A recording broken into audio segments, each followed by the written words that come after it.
அன்பான தனுசு ராசி நேயர்களே, உங்கள் அனைவருக்கும் வணக்கம்.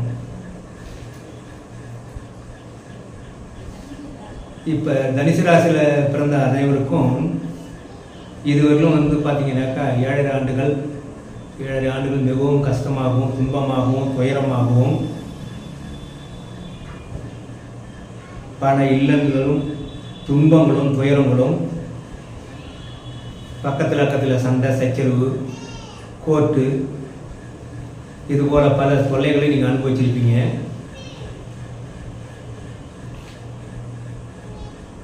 ஆனால் இப்போ பார்த்தீங்கன்னாக்கா இந்த நேரம், இப்போ நடக்கக்கூடிய நேரம்,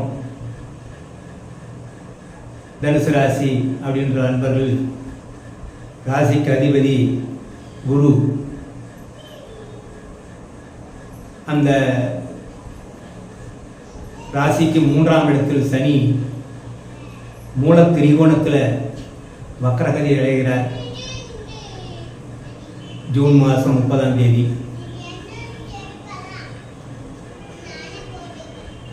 சனி பகவான் வக்ரநிலை அடைந்து கும்பராசியில் இடம்பெறுவதால் அதிர்ஷ்ட தேவதை தங்களை அடைய போகும் நேரம் இதுவும். எனவே சனியையே ஆட்டி படைத்த விநாயகரை வணங்கி அவரது சோஸ்திரங்களை கூறி ஆரம்பிக்கிறேன். சனி பகவானின் அற்புத நிகழ்வுகள். உலக மக்கள் அனைவருக்கும் சனி என்றால் மிகவும் பயம். ஒவ்வொருவரும் சனி பகவான் வரார், அர்த்தம சனி, அஷ்டம சனி, அர்த்தாஷ்டம சனி, ஏழை சனி, சனி தசை, இவைகள் என்ன செய்யுமோ என்று அவர்கள் ஐயப்படுவார்கள். ஆனால் சனி பகவான் கஷ்டத்தை கொடுத்தாலும் நல்லதையும் செய்வார்.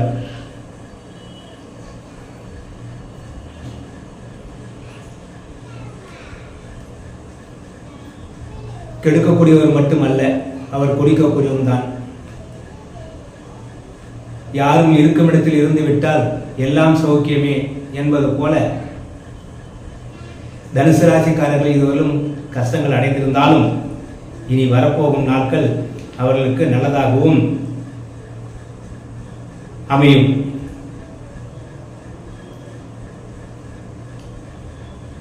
அவர் இப்பொழுது 3ஆம் இடத்தில் வக்ரநிலை அடைவதால் அதிர்ஷ்ட தேவதை கதவை தட்டும் நேரம் இது.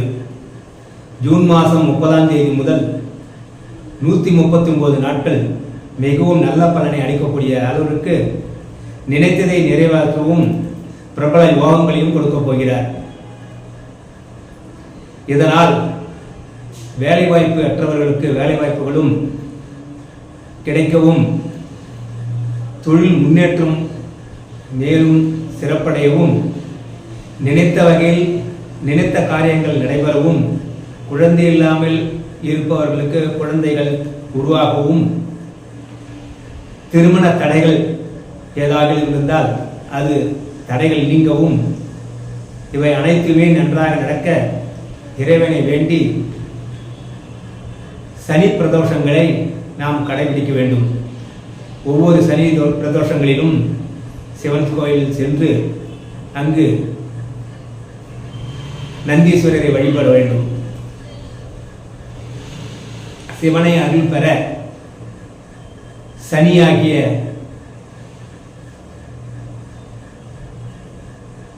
அவருடைய நிலையில் இருக்கக்கூடியவர்கள், கை கால் இழந்தவர்கள், கண் இழந்தவர்கள், நொண்டி முடம் போன்றவர்களுக்கு வஸ்திர தானமும் அன்னதானமும் செய்து வழிபட நமக்கு எல்லா சௌகரியங்களும் கிடைக்கும்.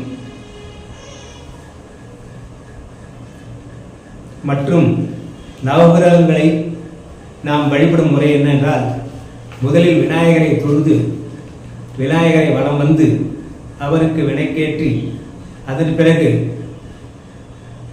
சிவபெருமானை வழிபட்டு மற்ற அனைத்து பரிவாரங்களையும் சுற்றி 3 முறை வலம் வந்து விழுந்து நந்தி பகவானுக்கு பின்பக்கம் விழுந்து வணங்கி உட்கார்ந்த பிறகு நவகிரகத்திற்கு சென்று, நவகிரக நாயகன் என்றாலே சனி பகவான் தான், அவனை தொழுது அவனுக்கு எல்விளக்கு ஏற்றி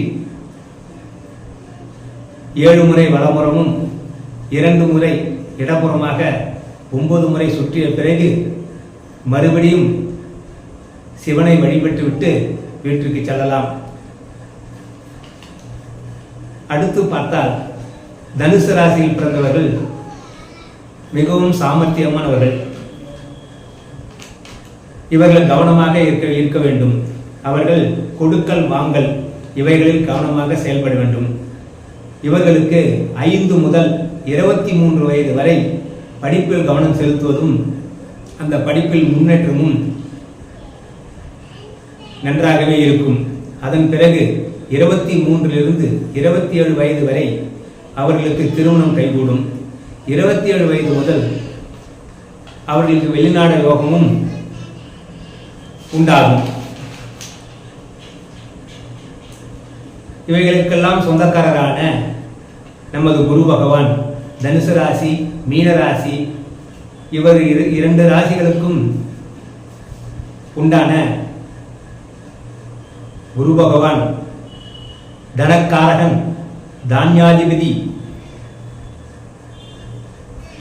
தனுசு வீட்டுக்கும் அதிபதி, மீனர் வீட்டுக்கும் அதிபதி, அனைவரையும் செல்வ செழிப்புடனும் வாழ வைக்கும் குரு பகவான். குரு பார்க்க கோடி நன்மை என்று சொல்கிறோம். அதுபோல குரு நம்ம கூட இருந்தாலும் சரி, குரு நம்ம பார்த்தாலும் சரி, குருவை போய் நாமே பார்த்தாலும் சரி, எல்லாமே நன்மைகள் தான். எனவே குருவாக்க கோடி நன்மை என்று கேள்விப்பட்டிருக்கிறோம். அது உண்மை. பொதுவாக தனுசு ராசியில் பிறந்தவர் நீங்கள் மிகவும் கடின உழைப்பாளி. எதிர்காலம் நன்றாக அமையுமா, கடன் தீருமா, மன நிகழ்ச்சி எப்பொழுது கிடைக்கும் என்றெல்லாம் கவலையுடன் இருப்பீர்கள். தனுசுக்கு அதிபதியான குரு பகவான் உங்கள் தலையெழுத்தை மாற்ற, உங்களுடைய முன்னேற்றத்திற்கும் உயர்நிலைக்கும் செயல்படுத்தவும், முதன்மையாகவும் தலைமை பொறுப்பாகவும் பேச்சு திறமை உள்ளவராகவும் விடாமுயற்சியில் சிறந்து விளங்குவீர்கள். தனுசு ராசி அதிபதியான குரு பகவான் உபய ராசிக்காரர் மற்றும் ஆண் ராசிக்காரர். மூலம், பூராடம், உத்திராடம், 1ஆம் பாதம் ஆகியவற்றிற்கு இந்த தனுசு ராசியில் உச்சமோ நீச்சமோ இல்லாமல் சிறப்பு பெறுகிறார். இந்த வருஷம் பார்த்தீங்கன்னாக்கா தனுசு ராசிக்கு 3ஆம் இடத்துல சனி ஜூன் மாதம் 30ஆம் தேதி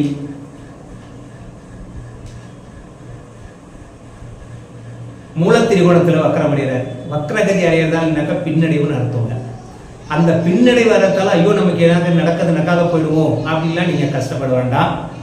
இதுவரையிலும் நீங்க கஷ்டப்பட்டுட்டீங்க. இதுக்கு பிறகு நீங்க கஷ்டப்பட வேண்டிய அவசியம் இல்லை. ஏன்னு கேட்டீங்கன்னாக்கா உங்களுக்கு சனி பகவான் கெடுப்பவர் மட்டும் அல்ல, கொடுப்பவரும் அவரே. நீங்கள் கடந்த 7.5 ஆண்டுகளாக படும் துன்பங்களை ஏற்பட்டு இருந்தாலும் இதன் பிறகு நீங்கள் வாழ்க்கையில் ஒரு நல்ல நிலைமையை உச்சநிலையை அடையப் போகிறீர்கள் என்பதை மகிழ்ச்சியோடு உங்களுக்கு நான் தெளிவுபடுத்துகிறேன்.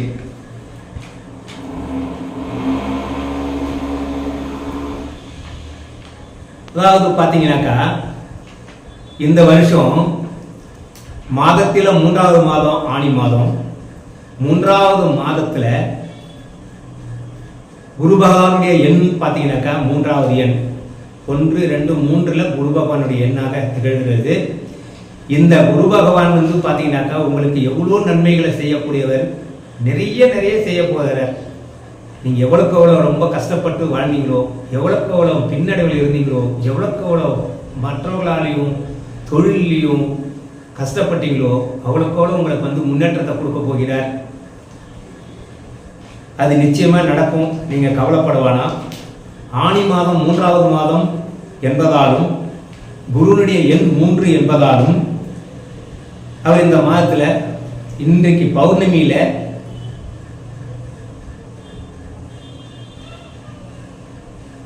இந்த அனைவருமே இந்த ராசிக்காரர்கள் மட்டுமல்ல எல்லாருமே செய்யக்கூடியது என்னன்னு கேட்டீங்கன்னாக்கா, இன்னைக்கு வெள்ளிக்கிழமையாக அமையறதுனாலையும் இந்த வெள்ளிக்கிழமையில போயிட்டு மகாலட்சுமி அம்பாளை தரிசனம் செய்து அந்த அம்மாள் போகும்போது இன்னொரு முக்கியமான செய்தி என்னன்னு கேட்டீங்கன்னாக்கா, இன்றைய தினம் பௌர்ணமி, ஆணி பௌர்ணமி, இன்றைய தினம் நீங்க ஏதாவது ஒரு பொருளை வாங்கிட்டு வீட்டுக்கு போய் வைக்கணும். என்ன பொருள் அப்படின்னு கேட்டீங்கன்னாக்கா, இன்றுன்னு இல்லை, ஒவ்வொரு பௌர்ணமியிலையும் இதை செய்யலாம். மஞ்சள், குங்குமம், சரடு, புளிமஞ்சள் குறிப்பாக, வெற்றிலைப்பாக்கு, பழம், தேங்காய் இவைகளை வாங்கி போய் வீட்டில் வைக்கலாம். அதோட இன்று பௌர்ணமி தினத்துல மகாலட்சுமி அம்மா கோயிலுக்கு போயிட்டு அம்பாளுக்கு நைவேத்தியம் பண்ணி தேவராத்திரை பண்ணி முடிச்ச பிறகு அம்பாளுக்கு மஞ்சள், வெற்றிலைப்பாக்கு, வாழைப்பழம், தேங்காய் இவைகளை வச்சு பூஜை செய்த பிறகு அங்கிருக்கும் சுமங்கலி பெண்களுக்கு உங்களால் முடிந்தவரை, உங்களால் என்ன முடியுமோ அதை செய்யுங்கள். நிறைய செய்யணும்னு அவசியம் கிடையாது. உங்களால் முடிந்த வரை அவர்களுக்கு புளிமஞ்சள், வளையல், சரடு, குங்குமம், புஷ்பம் இவைகளை வைத்து ஒவ்வொரு சுமங்கலிக்கும் உங்களால் முடிந்தது 9 பேர், 11 பேர், 15 பேர், 27 பேர், அந்த மாதிரி 108 பேர், எத்தனை பேருக்கு உங்களால் முடியுதோ அத்தனை பேருக்கு தானம் செய்தீங்கன்னா உங்க வாழ்க்கையில செல்வ செழிப்பும் முன்னேற்றமும் மேலோங்கி வளரும். எனவே நீங்கள் மகாலட்சுமியை வழங்குவது மிகவும் சாலச் சிறந்தது. அடுத்து ஒன்று சொல்றேன், ஒவ்வொருத்தர் வீட்டிலையும் இதுவரையிலும் இருக்குதோ இல்லையோ உங்களுடைய இல்லங்கள்ல துளசி செடியை வச்சு வளர்த்துவாங்க. ஏன் அப்படின்னு கேட்டீங்கன்னாக்கா, துளசி செடியில ஒரு விஷயம் இருக்குதுங்க. அது அம்பாளுக்கே உயர்ந்தது, பெருமாளுக்கு உயர்ந்ததுங்க.